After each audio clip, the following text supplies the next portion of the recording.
आज हम बात करते हैं तरंग गति या वेव मोशन क्या होता है उसके बारे में।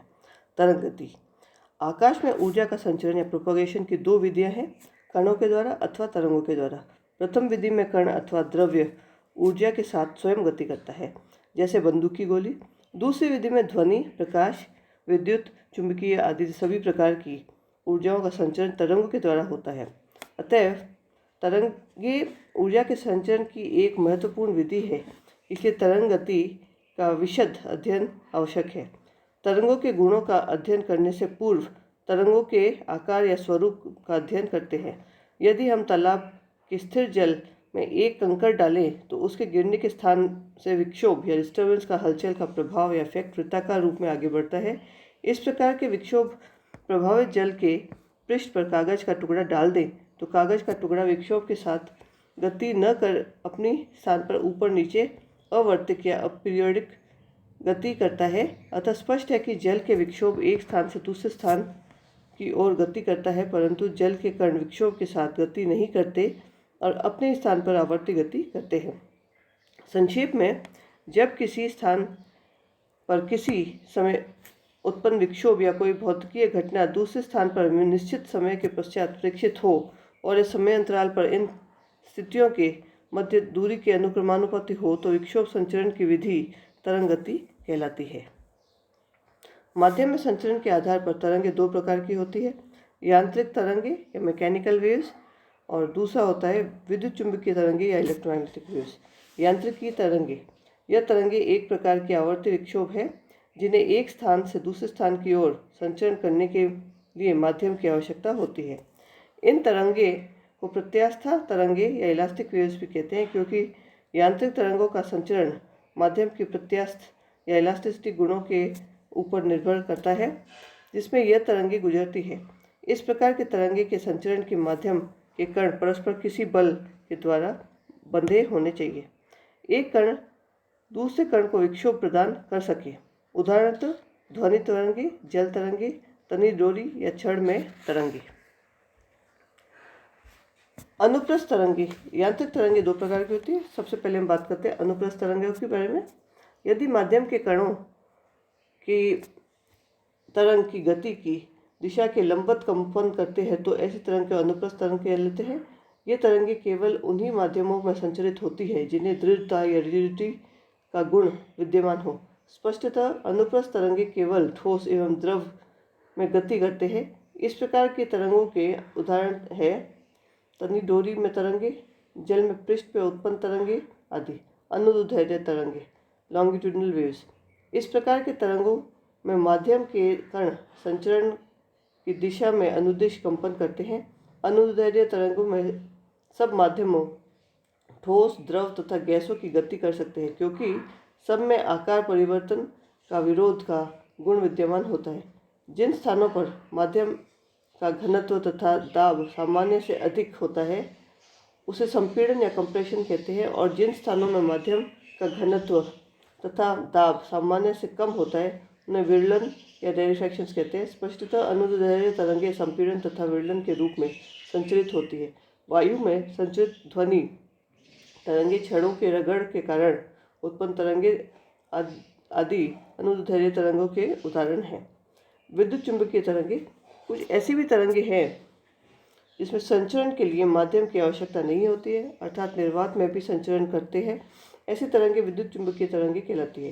प्रकाश तरंगे, लाइट वेव्स, एक्स किरणें, एक्स रेज, गामा किरणें, गामा रेज, ऊष्मा तरंगे, हीट वेव्स, रेडियो तरंगे, रेडियो वेव्स आदि विद्युत चुंबकीय तरंगों का उदाहरण है। विद्युत चुंबकीय तरंगों के विद्युत क्षेत्र या इलेक्ट्रिक फील्ड तथा चुंबकीय क्षेत्र मैग्नेटिक फील्ड परस्पर लंबवत तलों में अनुप्रस्थ तरंगों के रूप में समान कला में आकाश के वेग में संचरित होती है, अर्थात विद्युत चुंबकीय तरंगे अनुप्रस्थ प्रकृति की होती है।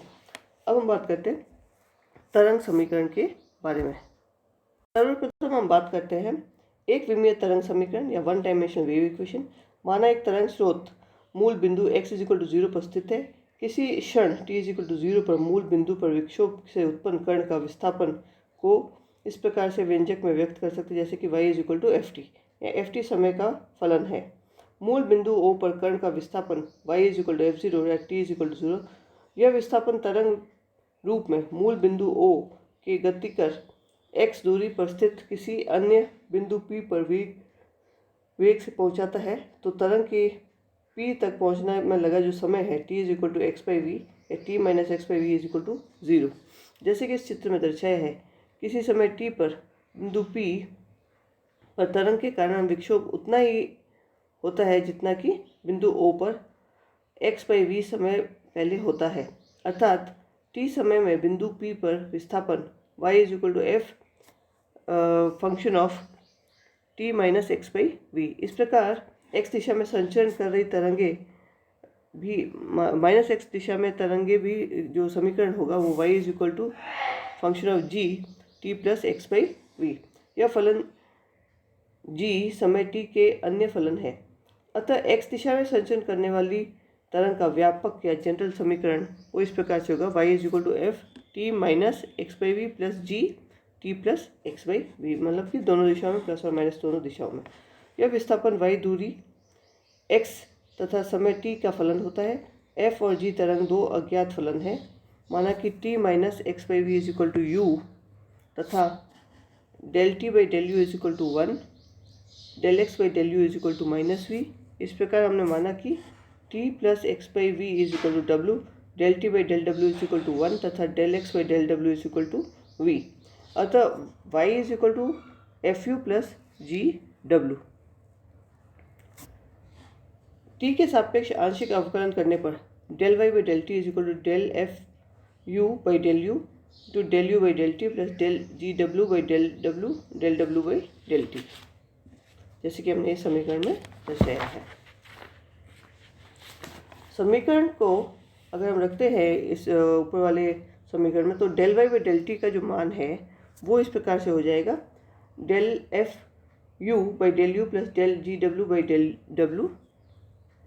अगर हम पुनः इसको टी के सापेक्ष अवकलन करते हैं तो del square y by del t square is equal to del square F you by del you square plus del square ji W by del W square.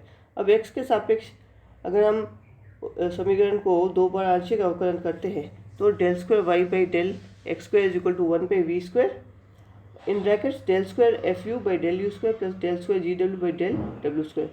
समीकरण को अगर हम रखते हैं तो हमें क्या मिलता है, del square y by del t square is equal to v square del square y by del x square.